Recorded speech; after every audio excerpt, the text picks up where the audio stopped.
امکانات کی دنیا تو بہت بڑی ہے نا، اس میں افراط اور تفریط ہے۔ کچھ لوگ تو ایسے ہیں جو نظر کے وجود ہی کو نہیں مانتے، وہ کہتے ہیں نظر سرے سے لگتی ہی نہیں ہے، اور کچھ لوگ کہتے ہیں ایسے ہیں کہ اس میں بہت مبالغہ کرتے ہیں، ان کو ہر وقت لگ رہی ہوتی ہے ان کے رائے کے مطابق کہ اس کو لگ گئی، اس کو لگ گئی، اس کو لگ گئی، یہی چلتا رہتا ہے پروگرام۔ تو نہ اس میں وہمی بننے کی ضرورت ہے اور نہ نظر کا انکار کرنا جائز ہے ہمارے لیے۔ جو لوگ نظر کا انکار کرتے ہیں نا، وہ ہیں سیکولر لوگ، لبرل لوگ، جو شریعت کو نہیں مانتے۔ وہ کہتے ہیں اس کی کیا دلیل ہے؟ بھائی ہمارے پاس دلائل، مشاہدہ بھی دلیل ہوتی ہے، لیکن وحی خود دلیل ہے ہماری نظر میں۔ وحی جب نبی صلی اللہ علیہ وسلم نے بتا دیا کہ العین حق، نظر برحق ہے، تو ہمارے لیے یہ بھی ایک دلیل ہے۔ اب کوئی رسول کو مانتا ہی نہ ہو، اللہ کو مانتا ہی نہ ہو، تو وہ نہ مانے، وہ اس کا ہیڈیک ہے۔ ہم کوئی سائنسدانوں کو مجبور تھوڑی کر رہے ہیں کہ آپ نظر کو مانو۔ سائنسدان جنت مانتے ہیں کہ جنت ہے؟ جواب دینا۔ سائنسدان مانتے ہیں موت کے بعد دوبارہ زندگی ہے؟ یہ سائنس کا ٹاپک ہی نہیں ہے بھائی، سائنس یہاں تک پہنچی نہیں ہے۔ تو نظر تو برحق ہے، کوئی بھی اچھی چیز ہو، کوئی بھی بہت ہو، تو اس میں چانس ہوتا ہے کہ نظر لگ جائے۔ نبی صلی اللہ علیہ وسلم نے فرمایا اگر کوئی چیز تقدیر پر غالب آ سکتی تو وہ نظر ہوتی، اور نظر اونٹ کو ہانڈی تک پہنچا دیتی ہے۔ اچھا والا اونٹ ہوتا ہے، نظر لگی گیا۔ آپ نے دیکھا ہوگا بڑے بڑے اونچے کٹے بیل لوگ لے کر آتے ہیں بقرعید کے دنوں میں، بعض دفعہ نظر لگتی ہے دھڑام سے گر جاتے ہیں، بعض دفعہ ویسے ہی گر جاتے ہیں غربت مہنگائی سے متاثر ہو کے، لیکن بعض دفعہ نظر بھی لگتی ہے۔ تو ہمارے پاس جو نظر کے برحق ہونے کی دلیل ہے وہ رسول اللہ صلی اللہ علیہ وسلم کا قول۔ اسی وجہ سے یعقوب علیہ السلام نے جب اپنے بیٹوں کو مصر بھیجا تو خوب لمبے خوبصورت بیٹے تھے، تعداد میں بھی زیادہ تھے، تو ان سے کیا فرمایا؟ لا تدخلوا من باب واحد وادخلوا من ابواب متفرقہ، اے میرے بیٹو ایک دروازے سے داخل نہ ہونا، متفرق دروازوں سے داخل ہونا، کیونکہ ایک ہی گیٹ سے جب جائیں گے نا، ایک باپ کے 11 بیٹے اتنے خوبصورت اور لمبے لمبے اور خوبصورت جوان، تو لوگ بولیں گے یار کیسا خوش قسمت باپ ہے جس کے 11 بیٹے ہیں۔ سمجھتے ہو کہ نہیں سمجھتے؟ آج کل تو فیملی پلاننگ نے نظر کا چانس ہی ختم کر دیا، 2 بچے ہوتے ہیں وہ بھی اچھے نہیں ہوتے۔ تو یہاں قرآن سے بھی ہمیں، حدیثوں سے بھی پتہ چلتا ہے کہ امکان ہے، لیکن ایک بات یاد رکھو، دنیا میں یہ بہت امپورٹنٹ بات ہے، کاش اس کو سمجھ جاؤ، یہ تجربوں کا نچوڑ ہے جو میں آپ کے سامنے پیش کر رہا ہوں۔ امکانات کی بیس پہ یقینی دعوے کرنا یہ تمام گمراہیوں کی بنیاد ہے۔ جادو کا بھی امکان ہوتا ہے، کسی پہ جادو ہو جائے، ہزاروں میں کسی ایک پہ، لیکن روحانی عامل کے پاس جب آپ جاؤ گے کہے گا آپ پہ بھی جادو، آپ پہ بھی جادو، آپ پہ بھی جادو، آپ پہ بھی جادو۔ جب آپ کرو گے نا کہ بھائی مجھ پہ جادو کیسے ہے، کہے گا کیا جادو برحق نہیں ہے؟ سمجھ میں آ رہی ہے بات؟ ڈاکٹر یہ بدماشی کبھی نہیں کرتا۔ آپ ڈاکٹر کے پاس جاؤ، آپ کے گردے میں پین ہو رہا ہے، وہ چیک کرے گا کہ گیس کا پین ہے یا پتھری کا پین ہے، کیونکہ ڈاکٹر اس کا علم ہے باقاعدہ۔ وہ کبھی یہ نہیں کہے گا کہ پتھری ہے بس تکا مار دیا، بھائی ڈاکٹر صاحب پتھری کا پین کیوں ہے؟ تو وہ جواب میں کہے کیا گردوں میں پتھری ہوتی نہیں ہے کیا؟ آپ بولو گے ہوتی تو ہے، میرے ہے یا نہیں ہے مجھے تو یہ تو بتاؤ۔ حالانکہ گردوں میں پتھری ہونے کا جتنا چانس ہے نا، جتنی پرسنٹیج 100 میں، جادو کی اس سے بھی کم ہے، ہزاروں میں کسی ایک پہ ہوتا ہے جادو۔ لیکن عاملوں کے پاس جب آپ جاؤ، یہاں الحمدللہ کچھ عامل ہیں جو میرے خلاف ایک فل پروپیگنڈا شروع کیا ہوا ہے، اتنی خوشی ہوتی ہے مجھے، میں آپ کو بتا نہیں سکتا، جب عامل میرے خلاف بولتے ہیں اتنی خوشی ہوتی ہے، اور میں کہتا ہوں کمبختو تمہارے پاس جادو، چڑیل، جن، بھوت، تم میرے خلاف بولتے کیوں؟ نقصان پہنچا دو یار۔ تو اس سے ان کا کمزور ہونا اور ثابت ہو جاتا ہے کہ یہ ان تلوں میں تیل نہیں ہے۔ خیر میں نظر کے موضوع کو مکمل کروں، کیونکہ روحانی عاملوں کی بات آتی ہے تو مجھے ان کے خلاف بولنے میں ایسا خون بڑھتا ہے، میرا ایک دم جوش میں آ جاتا ہوں، ایسا لگتا ہے کچھ نہیں بھی کھایا ہو پاور آ جاتی ہے باڈی میں۔ ان کے خلاف بولنے میں مزہ بہت آتا ہے، صرف مسجد کا تقدس ہے، باہر آؤ تو اس طرح نہیں بولوں گا، انگلش میں بھی گالیاں دوں گا، پنجابی میں بھی، اردو میں بھی۔ یہاں بڑے بڑے عامل ہیں جو بڑے پنپ رہے ہیں، اور ہمارے بڑے بڑے مولانا جا کے نا ان کو پروموٹ کر رہے ہیں، بے شرموں کو، ان بے غیرتوں کو۔ خیر فی الحال اتنی گالی کافی ہے۔ تو اچھا میں کیا کہہ رہا تھا یار، عاملوں کے ٹاپک آتا ہے تو اتنی خوشی ہوتی ہے۔ جی ہاں، نظر کی بات کر رہا تھا میں۔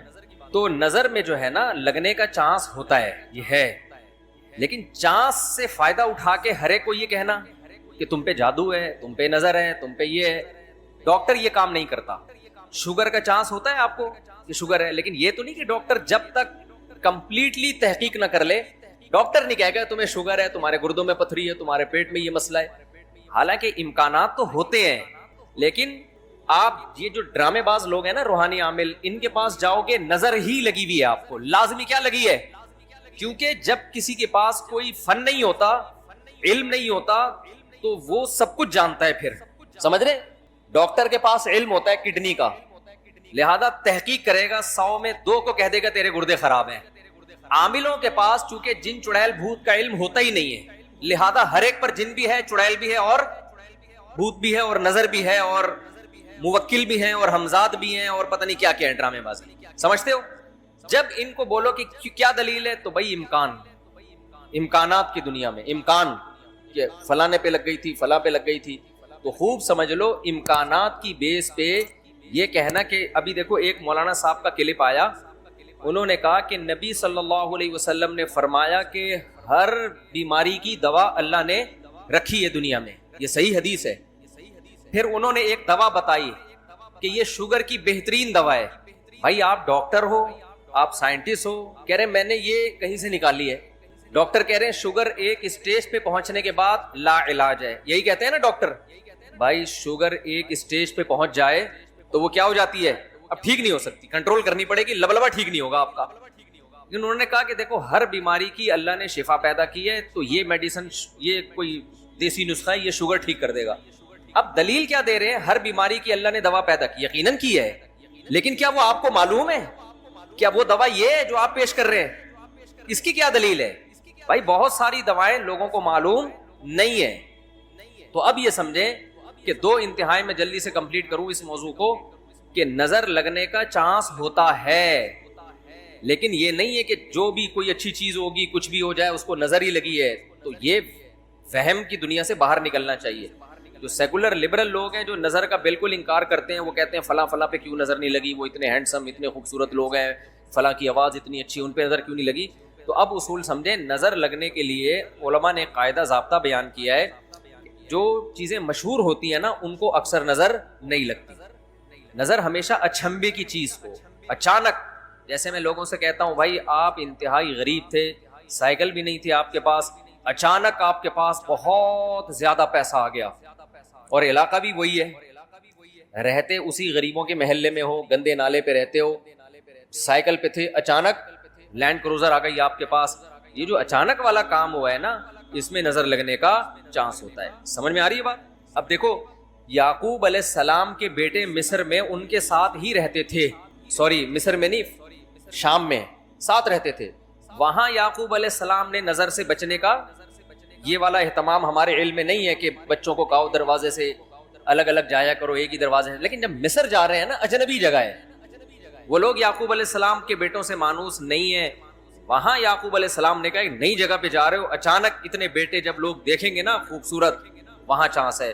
تو اس سے پتہ چلتا ہے کہ اپنی نعمت کو آہستہ آہستہ ایکسپوز کرنا چاہیے۔ سمجھتے ہو کہ نہیں سمجھتے؟ آہستہ آہستہ کیا کرنا چاہیے؟ پہلے پہلی ہو، پھر دوسری، استغفر اللہ، یعنی آہستہ آہستہ۔ ایک کمارا آدمی جس کو کوئی رشتہ نہیں دے رہا، اچانک 4 بیویاں لے کے گھوم رہا ہے، تو چانس ہوتا ہے اس کے نظر لگنے کا۔ اس لیے ایک دم سے نہیں، تھوڑا تھوڑا آہستہ آہستہ، پہلے پہلی ہوگی، دوسری میں کچھ پٹو گے، تھوڑی بےزتی ہوگی، تھوڑی عزت ہوگی، کچھ لڈو کچھ گالیاں مل جل کے، پھر تیسری، تو اس طرح کر کے چلانا ہے، ٹھیک ہے؟ تو اچانک کوئی نعمت آتی ہے تو اس پہ نظر لگنے کا چانس ہوتا ہے۔ دوسری بات یہ ہے کہ نظر سے بچنے کے لیے جو نبی صلی اللہ علیہ وسلم نے دعائیں بتائی ہیں، ان دعاؤں کا اہتمام کرنا چاہیے۔ اعوذ بکلمات اللہ التامہ من کل شیطان وہامہ ومن کل عین لامہ، یہ دعا پڑھنی چاہیے۔ اور اپنی نعمت کا اظہار ان لوگوں کے سامنے کرنا چاہیے جو آپ سے محبت کرتے ہیں، وہ خوش ہوں گے۔ بعض دفعہ انسان دوسرے سے محبت کے دعوے کرتا ہے لیکن جیلس ہو جاتا ہے۔ وہ جب آپ اس کو بتاتے ہیں نا میرے پاس اتنا پیسہ، میری ارننگ اتنی ہو گئی، تو وہ اندر اندر سے جل رہا ہوتا ہے، تو حاسد کی نظر لگنے کا چانس زیادہ ہوتا ہے۔ سمجھتے ہو؟ تو اپنی نعمت ہر ایک کے سامنے نہیں بیان کرنی چاہیے۔ بعض دفعہ اپنی نظر بھی لگتی ہے انسان کو، تو خود پسندی میں، عجب میں مبتلا نہیں ہونا چاہیے۔ جب بھی کوئی نعمت ہو، آدمی کیا کہے اللہ کی دین ہے بھائی, میرا کمال نہیں ہے.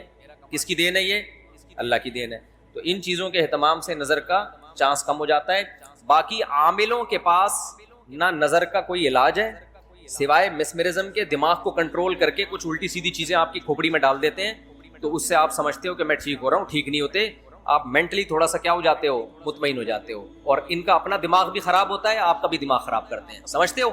اچھا, میں جب عاملوں کے خلاف بولتا ہوں لوگ کہتے ہیں یہ 2 نمبر عاملوں کے خلاف ہے. بالکل غلط بات, میں 1 نمبر عاملوں کے خلاف ہوں, یہ ذہن میں رکھو. 2 نمبر کو تو میں لفٹ ہی نہیں کراتا. میں ان عاملوں کے خلاف ہوں جن کو علماء بزرگان دین سمجھتے ہیں کہ بہت بڑی پہنچی ہوئی چیز ہے یہ, میں ان کو 2 نمبر سمجھتا ہوں. یہ کخ بھی نہیں کر سکتے, سمجھتے ہو, یہ کچھ بھی نہیں کر سکتے, چاہے امریکہ میں ہو, چاہے جاپان میں ہو, چاہے پاکستان میں ہو, چاہے کراچی میں ہو, چاہے پنجاب میں ہو, سب ایک جیسے ہیں. تو اس لیے اپنے آپ کو بچاؤ ان فضول لوگوں سے. نبی پر جادو ہوا تھا, بخاری مسلم سے ثابت ہے, لیکن ہوا کیوں تھا؟ آپ کہیں گے نا ایک طرف تو آپ کہہ رہے ہیں جادو اتنی آسان نہیں ہے, ہزاروں میں کسی ایک پہ, تو پیغمبر پہ ہو گیا. دیکھو کچھ چیزیں نبی صلی اللہ علیہ وسلم کے ساتھ ایسی ہوئی ہیں جن میں کوئی حکمت تھی. یہودی آپ کو جادوگر کہتے تھے, جادوگر جادوگر. اللہ نے تھوڑا سا اثر ہونے دیا تاکہ یہودیوں کو الزام لگانے کا موقع نہ ملے. جادوگروں پہ جادو کا اثر نہیں ہوتا, تو تھوڑا سا اثر اللہ نے ہونے دے دیا. اتنا اثر کہ آپ کبھی کبھار بھولنے لگے کچھ چیزیں, کچھ کام کیا ہوتا آپ کو یاد نہ ہوتا. اس سے زیادہ اثر نہیں ہوا آپ کے اوپر. اور یہ اثر اس لیے اللہ نے ڈالا تاکہ لوگوں کو یقین آ جائے آپ بشریت میں کامل ہیں اور آپ جادوگر نہیں ہیں. اصل مقصد یہ الزام کی نفی تھی. اگر یہ اتنا آسان ہوتا تو ابو بکر پہ کیوں نہیں ہو گیا میرے بھائی, حضرت عمر پہ کیوں نہیں ہو گیا, حضرت عثمان پہ کیوں نہیں ہو گیا, سیدنا علی پہ کیوں نہیں ہو گیا؟ یہ تو ایک تماشا بنا لیتے لوگ. فرعون کے موسیٰ علیہ السلام کے مقابلے میں جادوگر آئے ہیں. آپ لوگ کو آواز صحیح آ رہی ہے؟ گونج تو نہیں رہی ہے آواز؟ مجھے تو گونج رہی ہے آواز. بھائی موسیٰ علیہ السلام کے مقابلے میں جادوگر آئے. قرآن کہتا ہے یخیل الیہ من سحرہم انہا تسعی.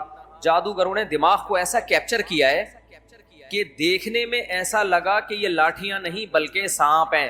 حقیقت میں وہ لاٹھیاں سانپ نہیں بنی تھی, دماغ میں کچھ انہوں نے ایسا کیا ہے نا کہ یخیل, خیال پیدا ہوا کہ یہ لاٹھیاں نہیں بلکہ کیا ہے, سانپ. دیکھو انبیاء کے دماغ کو ایسے کیپچر نہیں کیا جا سکتا, لیکن اللہ نے یہاں ہونے دیا. موسیٰ علیہ السلام کو بھی ایسا لگا کہ یہ لاٹھیاں نہیں بلکہ کیا ہے, سانپ ہیں. اس میں حکمت تھی نا تاکہ مقابلہ تو ہو. اب سوال پیدا ہوتا ہے جب موسیٰ علیہ السلام مقابلہ جیت گئے, فرعون نے دھمکی دی جادوگروں کے کہ تمہارے ہاتھ پاؤں کاٹ کے میں قتل کر دوں گا, تو جادوگر وہی رسیاں دوبارہ فرعون کی طرف پھینک دیتے کہ تو قتل کر کے دکھا ہمیں. کیا خیال ہے بھائی؟ یا فرعون پہ جادو کر دیتے؟ ہوا جادو فرعون پہ؟ بولتے کیوں نہیں؟ مجھے تو لگ رہا ہے آپ لوگ پہ ہو گیا. نہیں ہوا نا فرعون پہ جادو. بھائی جادوگر ہزاروں جادوگر تھے, سینکڑوں تو تھے ہی. انہوں نے سوچا کہ یار تو ہمیں دھمکی دے رہا ہے, انتر منتر کلی کل انتر ہو جا منتر چھو, یوں کرتے فرعون ٹیڑھا ہو جاتا. فرعون کی ساس کو کچھ چیزیں سکھا دیتے. کیا خیال ہے؟ جٹھانی فرعون کی زوجہ جو تھی حضرت آسیہ رضی اللہ عنہا, ان کو کہہ دیتے کہ تم اپنی ساس سے کچھ کروا دو یا جٹھانی سے, وغیرہ وغیرہ جو بھی ہے. تو ایسا نہیں ہوتا بھائی. فرعون نے دھمکی دی اور ہاتھ پاؤں کاٹ کے ان سب کو شہید کر دیا. کچھ بھی نہیں ہو سکا.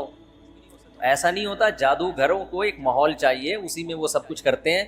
تو یہ ہم سے زیادہ کمزور ہوتے ہیں, ان سے ڈرنے کی بالکل ضرورت نہیں ہے. دنیا میں سب سے کم اگر ڈرو نا تو عاملوں سے اور جادوگروں سے سب سے کم ڈرا کرو. جیسے کہ پولیس والے ان سے بالکل بھی نہیں ڈرتے. اکثر آپ نے دیکھا ہوگا ریڈ پڑتی ہے نا پولیس والوں کی عاملوں کے پاس, تو پولیس والے جاتے ہیں, پولیس میں جو گٹکا کھانے والا ہے نا وہ اٹھا کے لے آتا ہے عامل کو, تھانے میں بند کر دیتا ہے. عامل اس کا کچھ بھی نہیں بگاڑ سکتا. سوچو جو عامل ایک گٹکا کھانے والے پولیس والے کے سامنے کچھ نہیں کر سکتا, وہ اس عامل کی پوری ٹیم کو اٹھا کے لاک اپ کر دیتے ہیں یہ لوگ. وہ سنگدل محبوب تمہارے قدموں میں کہاں سے لا سکتا ہے؟ وہ سنگدل محبوب تمہارے قدموں میں کہاں سے لا سکتا ہے؟ تو یہ دنیا کے سب سے کمزور, سب سے ضعیف قوم روحانی عامل ہوتے ہیں, لیکن دماغ کا کھیل ہے سارا. تو لوگ ان سے ڈر رہے ہوتے ہیں. نہیں ڈرو تو آپ طاقتور ہو, سمجھتے ہو.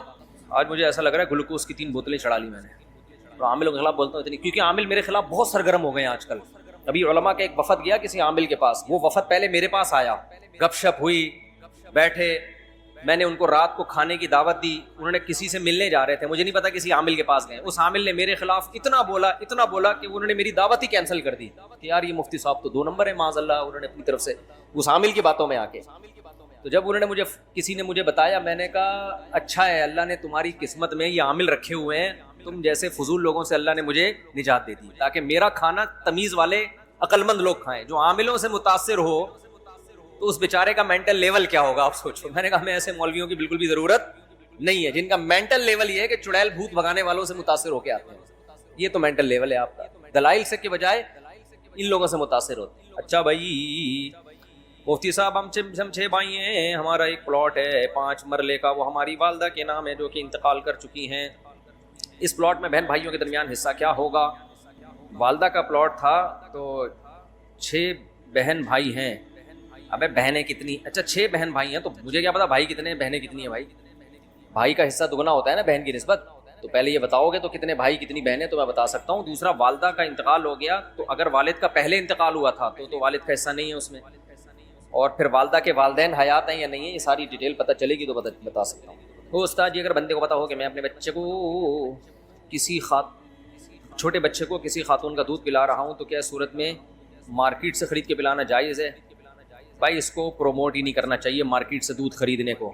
اس میں کس قدر شک پیدا ہو جائے گا, ہمیں کیا پتا ڈبے میں کس کا دودھ ہے. یہ بہت بڑے مسائل ہیں اس چیز کو پروموٹ نہ کریں. یہ انسان ہے, کوئی گائے بھینسیں نہیں ہے کہ ان کا دودھ اس طرح سے ڈبوں میں بکنا شروع ہو جائے. اور کچھ چیزیں ہمارے ہاں پہلے سے فرض کر لی جاتی ہیں. اب یہ فرض کر لیا گیا کہ بچے اتنے پیدا ہو رہے ہیں, خوراک کے ذخیرے ختم ہو رہے ہیں, تو اس لیے پیکنگ کا دودھ ہمیں چاہیے. ماؤں کی پیکنگ کا دودھ, ماؤں کے یہ دودھ کی پیکنگ, سوری ایسا نہیں ماں پیک کر کے اس کا دودھ, ماں کے دودھ کی پیکنگ. تو کچھ چیزیں فرض کر لی گئی ہیں تو وہ خامخواہ میں فرض کر لی گئی ہیں. تو غیر مسلم کا تو کوئی اخلاقی اصول اور آداب ہے ہی نہیں, وہ تو جب چاہے گا جو چاہے کر لے گا. اس کی میں آپ کو ایک آسان مثال دوں. کراچی میں سمندر میں اتنی فش پیدا ہوتی ہے کہ ہم جب بھی فشری گئے ہیں یا مچھلی کھانے کا ہم نے ارادہ کیا ہے, انتہائی سستے داموں بہت بڑی بڑی مچھلی کی لاٹ ہم اٹھا کے لے آتے ہیں. ایسا ہے کہ نہیں ہے؟ لیکن جو کاروباری لوگ ہیں نا, سرمایہ دار لوگ, انہوں نے کہا آپ کا پروفٹ اور زیادہ ہونا چاہیے تو مچھلیوں کی فارمنگ شروع کر دی انہوں نے. ہمارے سامنے یہ کام ہوا ہے. مچھلیوں کا قحط کبھی بھی نہیں پڑا کراچی میں, مچھلی اور بہت سستے ریٹ پہ. لیکن تاجر نے کیا کیا کہ اور کم خرچے میں زیادہ پروڈکٹ کیسے, تو فشنگ کی فارمنگ شروع ہو گئی. ایسا ہوتا ہے کہ نہیں ہوتا؟ اب جب فارمنگ ہو رہی ہے تو اب لوگ آہستہ آہستہ کس پہ آ رہے ہیں؟ فارمنگ پر. وہ جو مچھیرا جاتا تھا سمندر میں اتنا لمبا چوڑا چکر لگا کے, اس نے کہا ابے ادھر سے خرید کے ادھر بیچو, بہت سستے میں ٹھیک ٹھاک پروفٹ ہے. اب جب آہستہ آہستہ تاجر لوگ اس فارمی مچھلی پہ آ جائیں گے تو سمندر میں مچھلی نکالنا کم, پھر لوگوں کے ذہن پہ ایک بھوت سوار ہو جائے گا, ایک پروپیگنڈا ہوگا کہ یار آبادی اصل میں اتنی بڑھ گئی ہے کہ اب سمندر کی مچھلی ہمارے لیے کافی نہیں ہے. تو کچھ چیزیں ایسی ہیں جو ہم پہلے خود بخود فرض کرتے ہیں, ان فرضی چیزوں کی بیس پہ ہم کام شروع کرتے ہیں, پھر ہم اس پہ ڈیپینڈ کرنا شروع کر دیتے ہیں. پھر ہم کہتے ہیں یار اگر یہ فارمی مچھلی بند ہو جائے تو اتنی آبادی کو کون مچھلی کھلائے گا, حالانکہ اب تک سمندر کھلا رہا تھا. صحیح ہے نا؟ تو یہ سرمایہ دار کی ہوس ہوتی ہے. تو اسی طرح اب تک جتنے بچے پیدا ہو رہے ہیں وافر مقدار میں ماؤں کا دودھ ان کو مل رہا ہے, جن کو ماں کا نہیں ملتا بازار میں ڈبے کا مل جاتا ہے. ایسا کوئی ہمارے ملک میں قحط نہیں پڑا ہے. لیکن ایک چیز کو فرضی طور پہ کر کے وہ ڈبوں کا ماؤں کا دودھ بھی جو ہے نا وہ پیک ہونا چاہیے, یہ ہونا, تو آہستہ آہستہ لوگ اس پہ ڈیپینڈ کرنا شروع کر دیں گے. تو نتیجہ یہی نکلے گا کہ لوگ کہیں گے یار دیکھو اگر اتنی آبادی ہے, اگر یہ نہ ہوتا. بھائی آبادی جو ہوتی ہے نا, بچے ایک دم آسمان سے تھوڑی گرتے ہیں, ماں جنتی ہے نا بچے کو. تو قدرت نے ایک سسٹم لگایا ہوا ہے کہ جب بھی بچہ پیدا ہوگا ماں کی چھاتیوں میں دودھ پیدا ہوگا. 100 میں کوئی 1-2 ہیں جن کے نہیں ہوتا, 1-2 کے تو پھر دائی پلا دے ان کو, BCU ان کے اور آلٹرنیٹ موجود ہیں. تو غیر مسلموں کے لیے نسب کی حفاظت کی کوئی ویلیو نہیں ہے. ہماری نظر میں بھائی نسب یا رشتہ, خونی رشتہ, اس کی حفاظت بہت ضروری ہے. اس لیے اس چیز کو ہم اس کی حوصلہ شکنی کرتے ہیں, اس کی حوصلہ افزائی ٹھیک نہیں ہے. اگر کسی مسجد میں 5 وقت کی نماز جماعت کے ساتھ نہیں ہوتی تو ایسی مسجد میں جمعہ کی نماز ہوتی ہے. لیکن جمعے کی نماز کے لیے یہ ضروری ہے کہ شہر ہو, شہروں میں نماز ہوتی ہے جمعے کی, گاؤں میں نہیں ہوتی. باقی مسجد ضروری نہیں ہے اس کے لیے. بے شک 5 وقت کی نمازیں نہ ہوتی ہوں تو بھی جمعے کی نماز ہو سکتی ہے. عقیقہ بکری کے علاوہ بڑے جانور میں قربانی کی عقیقہ کر سکتے ہیں. بقرعید کے جانور میں آپ قربانی کے حصے کے ساتھ ساتھ عقیقے کا حصہ بھی ڈال سکتے ہیں. کیا غیر مسلم کی ابھی لکھی ہیں لوگوں نے سوال کیا اتنی جلدی کیا غیر مسلم کی دینی کتاب میں پڑھنا ٹھیک ہے؟ ان کے معبود جن کو پوچھتے ہیں غلط ثابت کرنے کے لیے کوئی تحقیق کرنے کی نیت سے پڑھے تو ٹھیک ہے, نارملی جائز نہیں ہے. نبی صلی اللہ علیہ وسلم نے حضرت عمر کو تورات پڑھنے سے منع کیا تھا. تو اگر کسی نے تحقیق کرنی ہو جیسے ڈاکٹر ذاکر نائک یا اس ٹائپ کے جو بھی لوگ ہیں تو ان کے لیے تو صرف ٹھیک نہیں ہے بلکہ ضروری ہے. اچھا بھائی ایک آدمی نے قسم کھائی اگر میں نے اس گاڑی کو اسٹارٹ کیا تو میں نبی کا امتی نہیں ہوں.